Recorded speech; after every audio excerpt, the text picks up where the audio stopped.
help people who've kind of gotten stuck on their way out to the beyond. Yes. And I don't know if you've read it. His name is Bruce Moen. I know we have the book. I have not yet read it. Ah, well, we thought you'd be very interested in it. I know you have a fascination with with ghosts, and he deals with those folks. He says that ghosts are souls who've gotten stuck. They've kind of not understood that they've died and are ready to make that transition. I've got you. Well, ghosts are very important. Ghosts are the reason that I solicit ghost stories all the time. The reasons why I do more and more shows on ghosts is because, obviously, if ghost stories are real, and there are so many of them, if ghost stories are real, then there is a life, there is an existence of some sort that follows this one. It's simply another path to proof of life after this one. It's a very important path to follow. So I'm sure I'll get to the book, and that's my answer, that yes, I bore in on this subject for that exact reason. It's important. If ghosts are real, then the rest of all this stuff we talk about has a distinct possibility of being real, doesn't it? Like existence after this one, probability of it. Wildcard line, you're on the air. Hi. Hey, Art, how you doing? All right. I just had a question. I just noticed you don't go out there as much as you usually do. Go out there? Yeah, on the line. Yeah, on the radio. What do you mean? Well, 'cause like Friday you wasn't in, and Monday. Oh, you mean I'm not on Monday? Yeah, that's right. Well, there are reasons for that, sir. I'm not on Mondays and Fridays. I'm on Tuesday, Wednesday, and Thursday. Well, my roommate, he's a very diehard fan of yours, and he says hi. His name's Richard. Hello, Richard. All right, nice talking to you. All right, take care. East of the Rockies, you're on the air. Hello. Please turn your radio off. Let me get the radio. That's good. Art, yes. It's Phil from Chicago, WLS. Yes, sir. I'm just calling to tell you, in the Sun-Times, the Chicago Sun-Times, they had an article about our little sighting. A little sighting? Yeah, you know, those police officers. Little sighting? You call a sighting that involved almost a half dozen police departments, eyewitness testimony from trained officers? That's not a little sighting, sir. That's a big mother of a sighting. I know, but if you would have heard the way Fox handled it, it was a joke. But first night, we're going to have to put up with that for a while. Yeah, we're going to have to put up with that for a while. Anybody who listened to those police officers on my program knows damn well it was nothing to laugh at. Well, the thing that really got me, though, is when they showed the story originally, they gave it a lot of validity. 2 nights later, they had a specialist on that said it was Venus. I called the station and let them... It sounds like, we could make a good song, Venus at Treetop Level. Yeah, exactly. Where they also had one of the officers on. Yeah. And then on the second thing, they had him on there, too, to imply that that's what he saw. Jeez. Like I said, I called the station and I let them have it. But anyhow, this was in January 19th in the newspaper. I'm pretty sure they have a website that you can go to and get the Chicago Sun-Times, huh? Yes. All right, I appreciate the call, sir. Thank you. What am I to say about that? The media is... the mainstream media can't avoid the temptation to smirk and laugh and deride, and that's what they do. They have to do it. Because, think about it a little bit. If they didn't do that, that would mean they'd have to deal with it straight on as a serious story. Huh. And they couldn't have that, could they? So you've got to do one or the other. And I suppose it's a whole lot easier to smirk than it is to dispatch somebody to get proof. International line, you're on the air. Hello. Art, I have one thing for you here. All right, where are you, sir? I'm calling from Edmonton, Alberta, Canada. Alberta, a neighbor, yes, sir.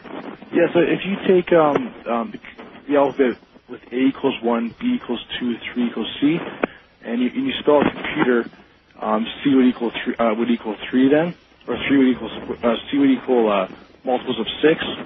666, right? Equals 66. Yes, that's right. That's kind of amazing. I don't know what that means, but you don't know what it means? Well, I mean, I know what it means, but I mean, I think that's pretty amazing how that's like that. Just seems like a random number to you, an amazing random number. Oh yeah, definitely. Yeah, well, you gotta see it. You know, when I shave my forehead, there it is, 666. I puzzle about the same thing, sir. I appreciate your call. Thank you. I just, said, look at that, 3 6s. What a coincidence. And then I let my hair grow back. Most of the Rockies, you're on the air. Hi. Hi, this is... Yes? I'm on the line. Oh, thanks. Hi, Art. Nice topic tonight. And I think tonight your guest was better than the rest of the nights. Well... I just wanted to let you know my opinion. One thing I was thinking is that it seems that a lot of the time, I'm only 31, and it seems as though that life is more boring than it is exciting, which... Really? Well, it seems that these... What to you is boring about life? Well, for example, all of these things that we're talking about seem to happen very infrequently. I would love for these types of situations to occur, or to see... Well, I'm beginning to think... You know what I'm beginning to think? What? That all you need to do is to wish for it to happen. I really mean that. In other words, if you concentrate on these paranormal events and think about them and consider them, they will occur. How about that? Well, so if you're bored now, just, get around to a new way of thinking and wait a while, and you'll have the surprise of your life. Okay, could I just say one thing before you hang up? Yes. The thing is that I would totally be open to it, and I am open to it, and yes. I would, if I could, meet an alien and converse and go forward with that. I'm totally ready to do that.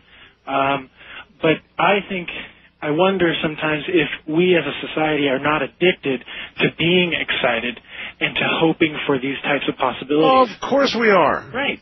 And it seems that may be the more simple answer, that we are actually trying to strive to be excited and to get away from being so bored. And it's not necessarily real experience. It's more for our own self. I disagree with that. Okay, well, I mean, I hope I'm wrong. Honestly, I hope I'm wrong. But it just seems that we're so addicted from Hollywood, all the movies that we see, they're so exciting, and we're like grown up, to think that we're so special and we can be movie stars and all this stuff. Yeah. And it just seems that more often than not, the more simple answer is true.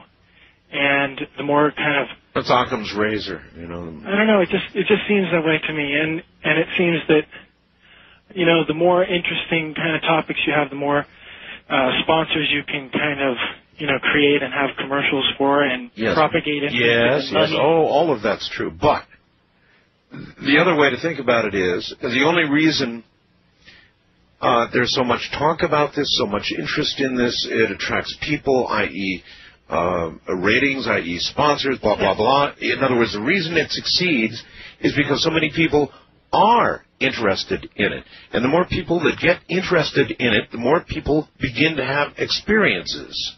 But doesn't that almost support my theory that if you're interested in it, if you're open to it, that you not create necessarily. We're talking about its occurrence or its experience by a person.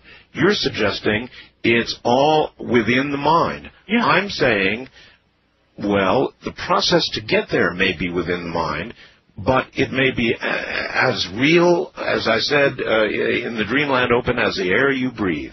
Mm-hmm. You see?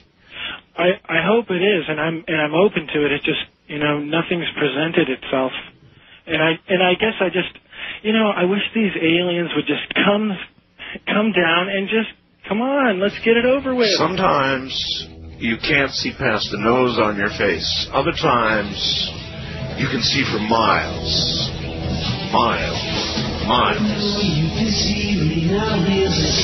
Just a matter of opening your eyes at the right time. We'll be right back. I know that you have, 'cause there's magic in my eyes. I can see for miles and miles and miles and miles and miles. such a happy little song, isn't it? It's Sunday, the sun's out, the flowers are blooming, the birds are chirping, you're walking down a lane, and all of a sudden there it is, an alien gray with a giant probe, and he's looking right at you.